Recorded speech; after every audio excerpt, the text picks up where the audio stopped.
analunga myaka 18. Type in me. Ngenze mu comment section nja balaba. Type in me ngolina 18. Type in me. Gukuba waya ya masanyalaze jajukula. Teri no one here is below 18 and also gande eri ate gwe tuyagala kula olabika kale olina 18. Kale olina 18. So most of us here we are 20 and above. Oba mukitegedde you people. We are 20 years and above. Oba above yani akayoyo and above. Now some are 30 and above. And above. But the person who is 30, I'm 17 and 5 months.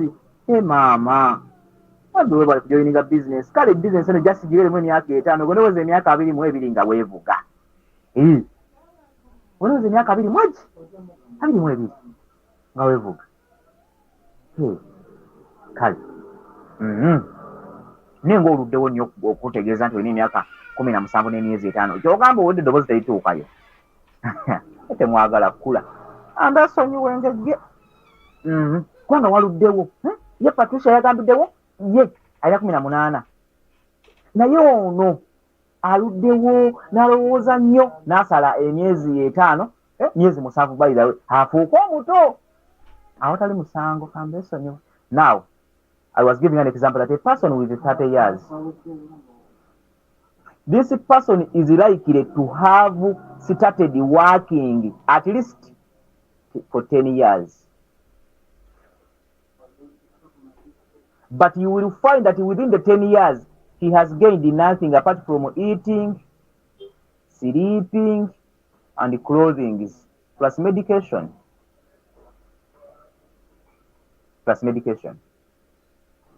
Now, I always tell you that get the years you have today, the years you have today, plus 5 years. Kati obamba bayite mannya kale kambalabe wa gwe mama nindamu naawe bayite mannya naye tebajja kumbuulira kambesonyiwe naye babuuza nti kati okay kati ono Mary yentegedde oba ye Mary waliwo yagambye kandabe wano mu comment section yagambye nti ni Patricia ye agambye nti alina emyaka 18. That means if he adds 5 years on her 18, he will be with 23 years. This Halima is 17 and 5 months. That means when she adds 5 years, will be with almost 23 also. Kikyengeza kukulaga nti the 5 years, it's not much time. Yeah, coach, what you are saying is too surely. We need to have our capital. To my side, earlier I was expecting much, but I realize it is real business that needs consistency. Capital start a good strategy to win. Otherwise, this is not gambling. Okay, thanks Ibrahim. The 5 years, it is not much. Siminji, those are not many years. I always give you strategy of the poor, but I don't know whether you take it. Who takes my strategy of the poor? For today, but after 5 years, you will be rich. Who takes my strategy? When you put my strategy, put in 1-1. Type in 1-1. Sigana kudamu. Bonda njagala nga balina 1-1. Mwena kameno bala muri bameka wa. Sagala kigalo. Muri bameka mmwe. Muri 11. Kati muri 11 kati kambala. mulala addusi waliwo addusi. Patricia is a 1. Patricia sako omuzindaalo mbuli strategy ki gye twogerako gye nkugambye. If you put my strategy in what? It's adding up at least. Yes, adding up 15 at least every month. Yes, Patricia zino kanze kwenga zirira lino kijja kubaza wali aba internet aba Google Meet. Bane kamba buulire. When we use that strategy for the 5 years, kamba buulire. I told you last time nti bali sikuni yange simanye labika. Kwanji sikuni yange labika bemiko enete ko kubera bika. Nekigambo kikino you are sharing your screen with everyone. Kali sinaba kulya kyali kwa mutoka gutabuse. So when we add $15 every month, at least this should be the poor person. The $15, this is almost $5,500 kasanvu. Tokulamu sikati na mpale before you buying this 15. First put the 15. First put the 15. Mbagamba kindeke kibanangi. This strategy is for the poor, which will drive the person to the rich. When you add the 15 times the 12 months, you will be with a total of $180. This is 1 year. Okay?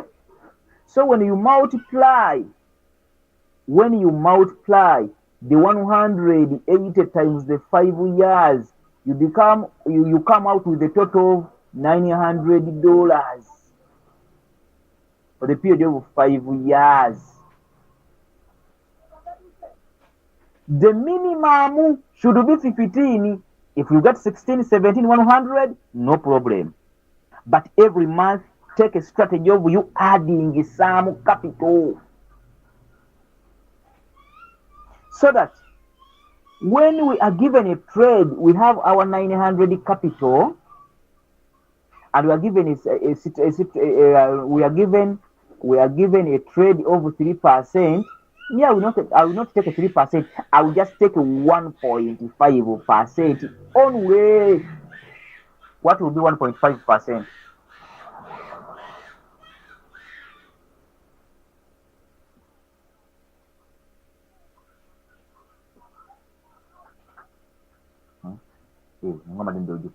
Times 1.5%.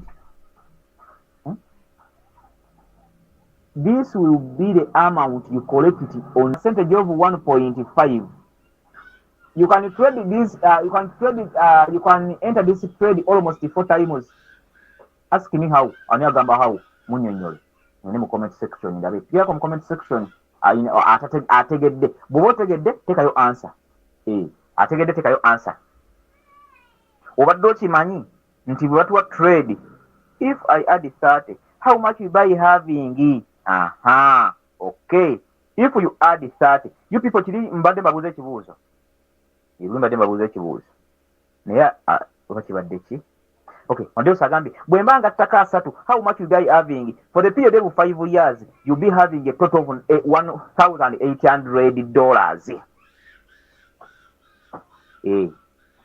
When you add $30 times 12 months times the 5 years, you'll be with that amount. That means when you take a percentage of 1.5%, mama nyabo, every day, what will be that amount of every day? The 27. The 27. This is almost emitwalo 10. Okay. Ndi mukusoma nja ku ndi mu kusoma maama wasiza otya neeyo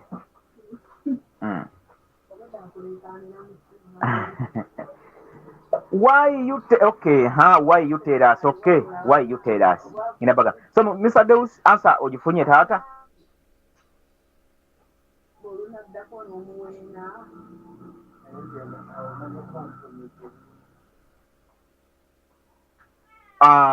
yes okay Patricia abuuza nti why tell us okay wano wennyini kati Patricia wano wennyini wengere okunnyonnyolera eno kino kyekibuuzo kyo yoni onyonyola nsoma I'm reading kale Patricia ogambye lwaki mbabuulire kati nkugambye nti singa bakuwa trade ya 3% wano wabeerekawo nga kanfune gundi endala agabaddusi kati kanzigana wano walaka wajja kunyuma ngambye nti bakuwa trade ya 3%. Kati gwe Patricia nosalawo gamaze nyatolako 1%, 1.5%. Eno trade osobola n'ogisuubula emirundi ena naye at least nsobola okugamba nti kale gisuubula emirundi ebiri okitegeera naye nga even emirundi ena gisoboka lwaki nti bajja gikuweera wano kati omuntu agigula ku 3% ye agitagetinga lwaki yesikyusa okay ngenda kyusa kala wano bwe bagikuwa trade ku 3% and you take 1.5%. Okay, so you trading emirundi ena but nkugamba nti trading ebiri onule ekyokulabirako wano trade eno bagituweera wano kati 3% yaayo tugeze eri wano eno portion yonna yonna ya 3%. Eno portion yonna eno ya 3%. 3% eri wano. Kati when you take 1%, remember, zero coin zitambula ziti.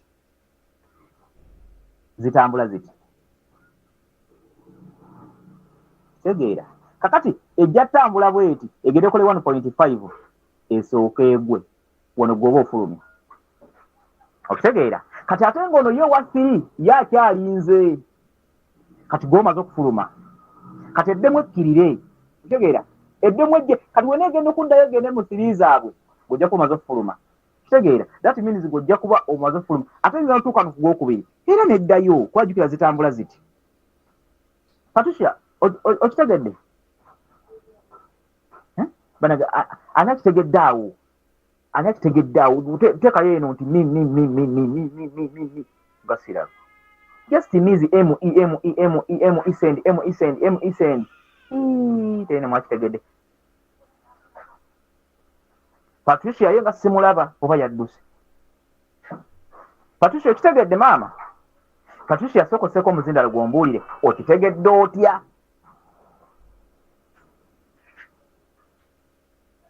nkitegedde otya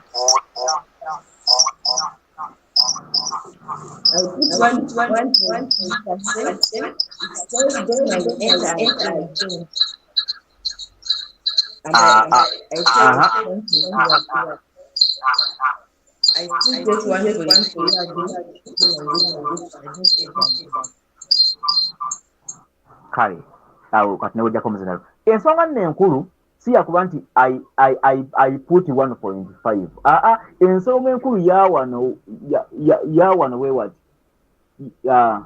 ensonga enkulu yawano wewati jukira kati 3% eriko eno line 3% weeri kati that means 1.5 ejja kuba wano okitegeera kati koine ejja kujja even egendeko eyiseko nakatini eddemu ekomewo kweno line eddemu eyambuke eddemu kati emala tuuke ku 3% y'abantu gwe wano either nga bagifulumya ogusooka ogwokubiri even n'ogwokusatu bwebanga omutima gwo si munafu naye nga I can recommend you to trade it only 2 times bwolaba nga bwokebera kati mainly bwokebera nga mutufu olaba kiridde osobola okukizaamu 1.5 era n'ogikolamu kati gwe n'ogikolamu 4% even 4.5 ng'ono wa 3% akyali mu luguudo atunula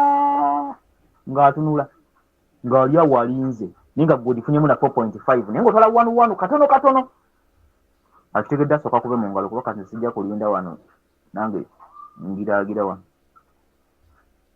naye ne Maria engalo kuba nnyingi Griffin okuva gumu wamma nkwagadde Maria ayongedde gino mingi ogana ombuzaabuza nendowooza abaana bonna babitegedde naye mbona mweka mulimu bantu basatu Griffin, Maria ne Patience esima Patricia abasigadde mala basoma amannya wano Galaxy olimu ati kiki ekigenda maaso eyo Hasimu Godi ono Fred sijja kwogeranya ajja kumpulira Ibrahim Mukuye Musimenta osirise ekikusirisizza naye nga amazima geego kati tulina okukola byonna bye tukola ebyobutafuluma bizinesi ebyogatako ku kapito ebyokuba n'empisa ebyokuba ne results nga bwe tulanga mpola social media osobola okukolesayo ka t-shirt ko akaliko ebigambo ebiraga bizinesi yo n'ebiriŋŋanga ebyo mpola nga bw'ozimba omusingi ogenda okutulako kalina egenda ogendako floors 15 okudda waggulu instead of zimba omusingi ogenda oteekako akayumba k'enkoko amataba bwe gajja mu Kampala gakeerewo kitegeera. So unless someone has a question oba olina ekibuuzo you can put up the hand we see how you can go about it oba olina ekibuuzo bw'oba olina ekibuuzo if you have a question put up the hand. I say the name, you unmute, we move on. Truly, so you're encouraging your guys are busy. But when you see I could bag as a business. Nenga bambi agoge mazima. Like wanti ife tuna kizibu kimu nti we think about miracles to happen which will not be possible. This can go even olaba bazadde baffe. Your parent can't expect you to give her or him 20k at the year of 10 years. It's impossible. At least he will blame you when you hit 25 years.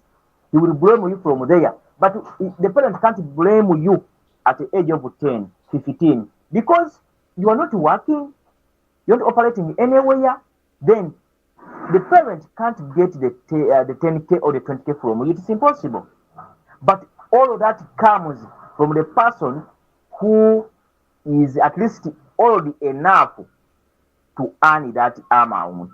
So it's the same as here, that we will not get the outcomes, the good results now, but for a period of time. Nze nabagamba I started this business 2022 nenjibuukamu ne kapito nainamu yali mungi by that time kati namulya naggwaawo kati nina buswazi. But I came back in 2024 without anyone calling me back, but I kept on working with the people whom I was with in the business at the same period of time. Kati recently I saw a post to 44 Smile there is leader Sala Manyiraho. Asitu de Kabanda Julius okugenda effort Portro is on a V3. But we almost started the business at the same time, 2022. Imagine. I went out the dropout, Katinkangaza. But no one sent me back to business. I came back on my own. When I came back on my own, Nyenda kujiva. Someone said that I'm new here. She was a sister. Yadu said, taliwo. So, chikola, but for a period of time, nga tulemezaamu buli lunaku. Omuyimbi omu yagamba nti watusobola kudduka akitambula, watusobola kutambula weekulule, watusobola kwekulula yavula. Kyekiri, bw'osobola gattako $10,000 omwezi, gattako 3. Watusobola gattako 3, gattako 2. Watusobola gattako 2, gattako 15. Kiki muyizeemu leero comment section, kiki muyizeemu leero buli omu genda comment ngeo gwe dduka misinde gyo gwe dduka genda mu comment section tekao kyoyizeemu leero mbisome wano bijja kuba biragana kweraga tugende maaso tumale dakiika nga 5 zokka okuva kati kikyoyizeemu leero gwe mmeri ne botaddamu ogambe mbutuufu njagaza bizinesi ate nga ge mazima omulala kati manyi muliyo mutayipinga mbalengera singa batukoleranga whatsapp ng'oba otayipinga nkulaba nti otayipinga bw'otagiteekayo nenkuyisaamu eggaali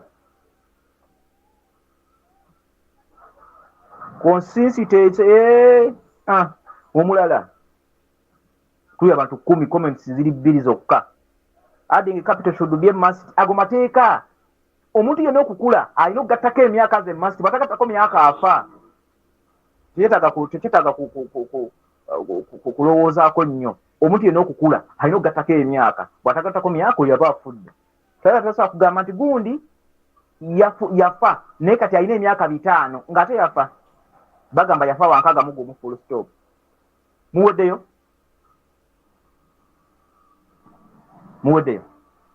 baweddeyo